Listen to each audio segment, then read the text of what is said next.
começando mais um Café com Palavras aqui para vocês. E hoje com o Dr. Walter desse lado da mesa. E aí, Dr. Walter, o que está acontecendo? Explica um pouquinho para gente. Então, que hoje nós temos um convidado especial aí, o Dr. Leonardo Bittencourt, advogado do escritório, do setor civil, do escritório Tesseroli e Fontes, mantendo essa parceria aqui com o Café com Palavras. Seja bem-vindo, Dr. Leonardo. Muito obrigado, agradeço o convite aí. Estamos aí para bater um papo hoje. E antes de iniciarmos nossa conversa, Dr. Leonardo, gostaria um pouco que você falasse sobre a sua história, de como você iniciou na Tesseroli, na advocacia também. Poderia explicar um pouco aí para a gente? Muito bem. Inicialmente, na verdade, meu nome é Leonardo Bittencourt, eu tenho 30 anos, sou advogado, pós-graduado em processo civil, tenho especialização aí também na área de direito, na área de inventários, direito sucessório. A minha inserção no mundo jurídico aí começou em meados de 2006, junto com meu pai, que foi meu mestre de vida aí. Ele trabalhou em torno de 28 anos, mais ou menos, no banco, e saiu do banco para advogar. Tinha um escritório de advocacia, um administrador de condomínios, e eu atuei ali por volta de 4 a 5 anos como office boy, fazendo esse serviço de cartório, fóruns, enfim, essas diligências mais simples. Posteriormente, acabei saindo lá, indo trabalhar em algumas instituições públicas, Ministério Público, Promotoria de Educação, na OAB. Trabalhei bastante tempo, apesar de ser uma autarquia um pouquinho diferente, mas é caracterizado como ente público também. Em 2018, quando eu me formei, já há 6 anos atrás, eu abri meu escritório junto com meu pai, e um administrador de condomínios também, até o falecimento dele, que foi em 2021, e a partir deste momento a gente começou a parceria junto com o escritório Tesseroli e Fontes, né, onde já estou lá indo para o 3º ano, né, onde a gente atua de forma massificada em direito do consumidor, área de família, inventários, né, que é a especialidade da casa aí, e outras cositas a mais. Pô, bacana, doutor Leonardo. Então, pra gente... Tem várias perguntas aqui para você hoje, né? Você gostaria de começar perguntando ou quer que eu já lance a primeira bomba aí? Não, pode deixa aí que agora vamos ver aqui com o Dr. Leonardo aí, ver se ele entende mesmo. Acho que manda bem, pelo menos, lá, a gente trabalha juntos lá. Tem um jeitinho. Nós vamos falar sobre inventários, né? Para saber primeiro, o que é inventário? Explica aí para... Muito bem. O inventário, procedimento de transferência de propriedade daquele que faleceu para os seus herdeiros. Basicamente, essa é a explicação mais sucinta, de fato, do que é o inventário. A partir do momento que a pessoa morre, deixa patrimônio, esse patrimônio tem que ser partilhado entre os herdeiros, entre a viúva, conforme cada caso. E entra tudo nesse rolo aí? Entra tudo, desde a parte aí de propriedade de imóveis, veículo, dinheiro em conta, parte societária das empresas aí, entra, né, todo o patrimônio deixado. Tudo aquilo que está vinculado ao CPF do falecido entra dentro do inventário.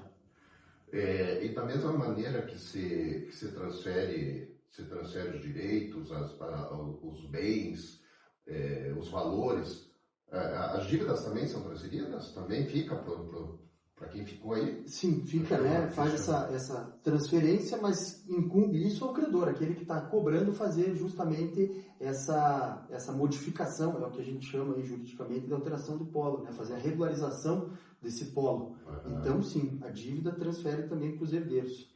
Tá, legal. Essa questão do inventário, mas como é que é? Inventário é simples, é fácil de se fazer? Existem diferenças do inventário judicial, extrajudicial? Como é que funciona mais ou menos isso? Muito bem, tem 2 vertentes. O inventário judicial, né, onde normalmente se envolve aí incapaz, eventualmente alguém que seja menor de idade, alguma outra incapacidade civil, né? Há necessidade de envolvimento do Ministério Público, justamente para atuar em favor deste, né, e dar um parecer dizendo que está ok, que está tudo certo. Ou, no outro cenário, quando há briga, né, tem uma disputa aí, algum herdeiro acha que tem que ter mais, ou já houve uma divisão anterior, ou algo nesse sentido, acaba indo para o judicial e acaba sendo um pouco mais demorado. Nesse cenário, sim, é um pouco mais complicado. Agora, se há consenso em todo mundo, se não há menor de idade, ou algum outro incapaz, né, dentro do processo, ele pode ser feito de forma extrajudicial, que tende a ser muito mais rápido, né? A gente elabora uma minuta ali dessa partilha, leva no cartorário e finaliza todo esse procedimento aí em torno de 3 a 4 meses, no máximo aí já está resolvido. Sempre a sugestão do escritório é sempre nesse sentido, né? E o que a gente percebe lá, Leonardo, a gente já está advogando há bastante tempo, quando você comenta com as pessoas vêm perguntar, né, como é o inventário, é complicado e tal, e a gente até dá uma explicadinha ali, mas eles ficam sempre com medo de valores, de custas. Como é que funciona mais ou menos isso daí? Certo. O valor do inventário, ele fica estritamente vinculado ao patrimônio a ser partilhado, né? Então, ele está dependente dessa situação. Quanto maior o patrimônio a ser partilhado, maior o trabalho, maior será o honorário. Mas a tabela do AB gira em torno ali, se você for fazer por herdeiro, em torno de 10% do quinhão, que seria a parte do herdeiro. Se você for fazer de forma comum, em torno de 5% do valor a ser partilhado. Isso é o que rege, né, ali a delimitação que a OAB coloca, dispõe para a gente para valorar, né, para dimensionar o custo do procedimento. E isso é o custo do advogado, mas existem custos também, custos de cartório, custos desses... Exatamente. De modo geral, para a gente mover aí o judiciário, existem custas judiciais, né, para fazer distribuição, para fazer alguma citação de algum herdeiro, busca de endereço, enfim, diversas, né, um universo de possibilidades. Existe a possibilidade de fazer um requerimento de justiça gratuita, conforme documentação, né? Então, a necessidade de você apresentar ali uma renda que comprova a tua necessidade, a tua condição de pobreza jurídica, que a gente chama, não é necessidade, né? De fato de você ser pobre, mas se você demonstrar que não tem uma condição de arcar com essas custas, a gente consegue agrupar aí, né, junto com o teu pedido de partilha, o pedido de justiça gratuita. Nesse caso, não incidiria as custas judiciais. No cartório, um pouco mais complicado, porque também dependeria de uma análise judicial para você conseguir essa justiça gratuita no cartório. Além disso, daí tem imposto, né? Incide o ITCMD, que é Imposto de Transmissão, Causa, Mortes e Doação, que hoje está na ordem de 4% do valor venal do imóvel. Há uma discussão aí sobre, de fato, o que seria o valor venal. A nossa categoria aí, advocatícia, aí tende até para proteger o cliente e indicar o valor que está no IPTU, né? Mas aqui em Curitiba a gente sabe que o valor venal está bem diferente do valor de mercado. Então, quando a gente vai fazer essa declaração no fisco estadual, lá na Receita Estadual, há essa divergência. Então, pode ser que haja um questionamento aí nesse ponto, dizendo que o valor seria maior, né, conforme o valor de mercado. Já entrando nessa onda sobre valores e sobre horas trabalhadas também do advogado representante, como funciona o processo em relação ao cliente, Léo? É demorado? É um processo mais simples? Poderia explicar também essa parte um pouquinho? Veja, isso depende também se há consenso entre os familiares, entre a viúva, os herdeiros, aqueles que têm direito, né?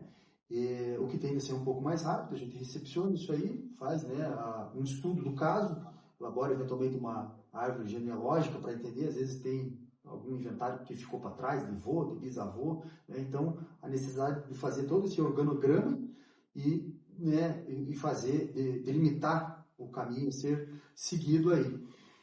Então, o inventário, via de regra, é uma questão simples, né? Até por ser um estudo, não tem muito...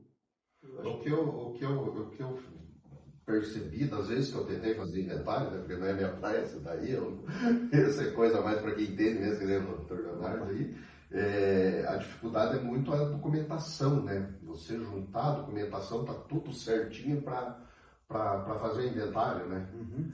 É uma vasta documentação requerida pelo judiciário. A gente está com alguns inventários lá no escritório distribuídos, em que o juiz, até remetendo a tua pergunta anterior, eles fazem questionamento com relação à dívida tributária, né, no âmbito municipal, estadual, federal, né? Então, a quantidade de certidões aí requeridas e até com relação a imóvel, com relação à propriedade de veículo, CRV, matrícula de imóvel, né? Então, é uma documentação grande aí solicitada pelo E como judiciário. você falou, às vezes você pega inventários de situações que passou vô, bisavô, então coisa antiga que... Exatamente, a gente chama isso de inventário acumulado, né? Então é um Uhum. inventário dentro do outro. Morreu o vô inicialmente, daí morreu o pai e ficou aquela casinha lá no interior que ninguém mexeu, né? E daí isso implica inclusive no valor de venda do mercado, né? Aquela propriedade está irregular, né? Não tem como você vender, como é que o proprietário que já faleceu vai assinar um contrato de compra e venda, de locação, seja o que for, né? Então há necessidade de você fazer essa regularização, senão você não consegue transmitir a propriedade via venda, apenas a posse. E como funciona, por exemplo, doutor Leonardo, se houver algum empecilho ou algum parente não quiser colaborar com a documentação, vocês param o processo? Ou Não.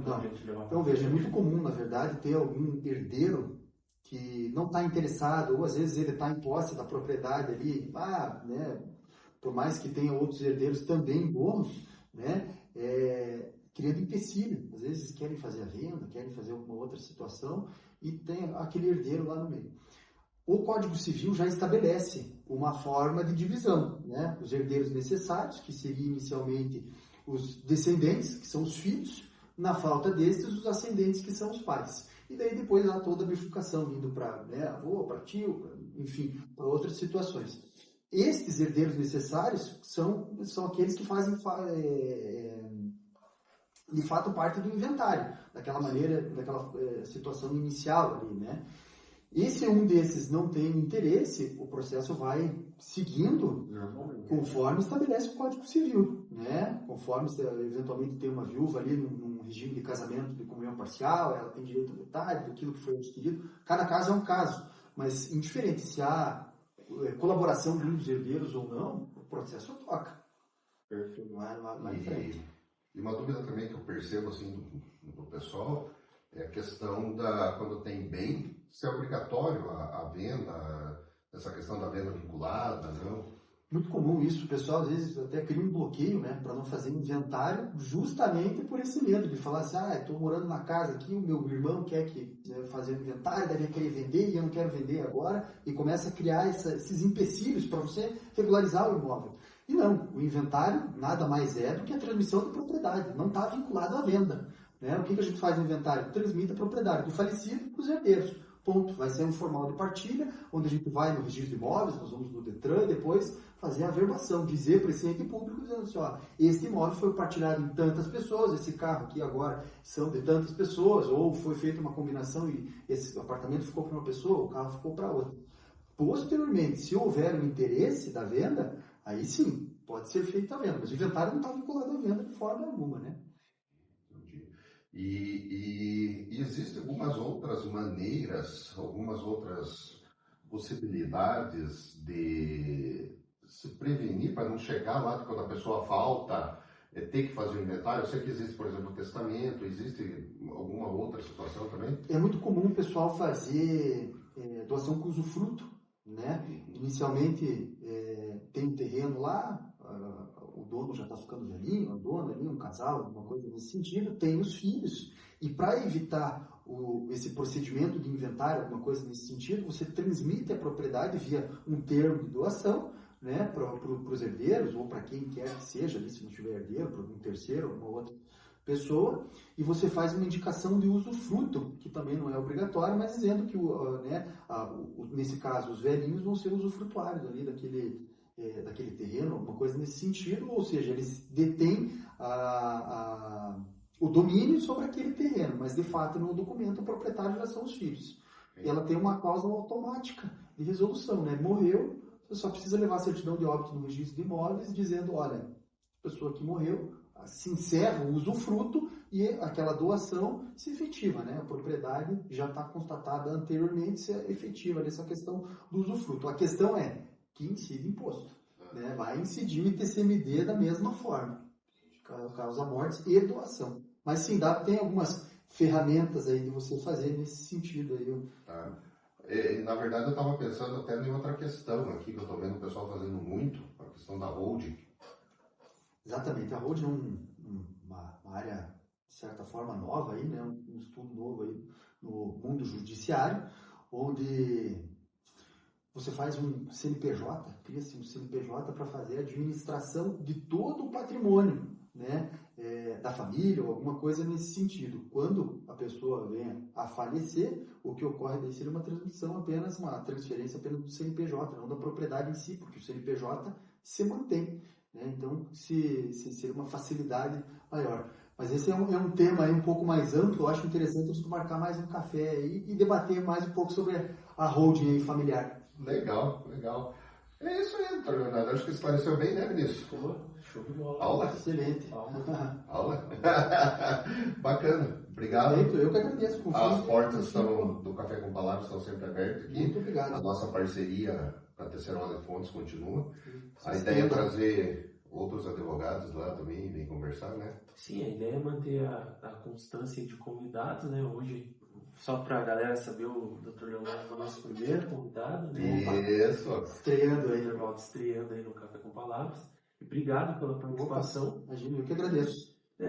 Bora bater mais um papo para você explicar um pouco mais sobre o que significa hold e por aí vai, né, Dr. Walter? É isso aí. Obrigado, pessoal. Obrigado, Vinícius. Obrigado, Leonardo. Eu que agradeço. Até mais. Até mais. Até mais.